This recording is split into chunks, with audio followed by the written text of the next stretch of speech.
Subscribe करें हमारे YouTube channel साधना gold को और पाएं वीडियोस सबसे पहले। बेल आइकन दबाना ना भूलें। लोग कहते हैं कि वेद पुराण पंडितों ने लिख दिए। ना साहब, जब अत्याचार हुआ, मैंने पढ़ा था शंकराचार्य जी के सब्जेक्ट में, आद्य शंकराचार्य जी के बारे में मैंने सुना, पढ़ा, तो वो कश्मीर गए थे। बहुत विस्तृत, बहुत पहले पढ़ा था तो बहुत कुछ नहीं विस्मरण हो गया, पर ऊपर ऊपर की जो मुझे कुछ याद है वो बताता हूं। आद्य शंकराचार्य जी कश्मीर गए थे,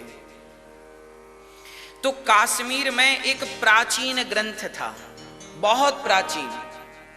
उस समय कश्मीर पर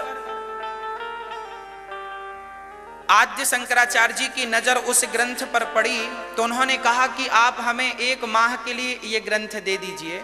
उन्होंने कहा हम नहीं देंगे, आपको केवल हम 1 रात के लिए ग्रंथ देंगे पढ़ने के लिए, बस। आद्य शंकराचार्य जी ने उस ग्रंथ को देखा। उनके जो शिष्य थे, उस शिष्य ने पूरी रात में वो ग्रंथ याद कर लिया। पूरी रात में वो ग्रंथ याद कर लिया और याद करके सवेरे दे दिया। उन्होंने फिर उसे जो किया हो, जलाया हो, फाड़ा हो, राम जाने। पर अब आद्य शंकराचार्य जी रोने लगे कि बताओ, ये ग्रंथ हमारा है पर इनके कब्जे में चला गया, अब हम क्या करें। तब शिष्य ने कहा, गुरुजी चिंता की कोई बात नहीं है, मैंने स्पष्ट याद कर लिया।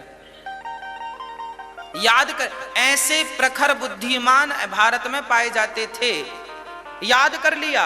अब जब याद किया तो वो फिर जला दिए होंगे, इन्होंने लिख दिया वही। अब आप कहेंगे कि उन्होंने लिखा। ना साहब, लिखा तो उन्होंने है, पर जो था वही तो लिखा है, अलग से थोड़ी लिख दिया। हमारे वेद पुराणों को जला दिया मुगलों ने, अंग्रेजों ने, तो फिर जिन्हें याद था उन्हें तो लिखना ही पड़ेगा ना। तो लिखवाया है, कुछ गलत और अपने से जोड़ के थोड़ी कुछ लिखवा दिया, जो था कॉपी करा दिया। इसलिए हमारे वेद पुराण बचे हैं। और आपके बच्चों को लगता है कि इंसानों ने वेद पुराण लिख दिए हैं, आदमियों ने वेद पुराण लिख दिए। अरे भाई, है तो प्राचीन, पर बीच में लुप्त होते होते रह गया, बचाया गया है किसी प्रकार से। हाँ, तुम्हें धन्यवाद देना चाहिए कि आज आपके बीच में वेद पुराण ग्रंथ हैं, आप सुन रहे हैं, समझ रहे हैं। ना होते मुगलों ने तो, अंग्रेजों ने तो इन्हें जला दिया था।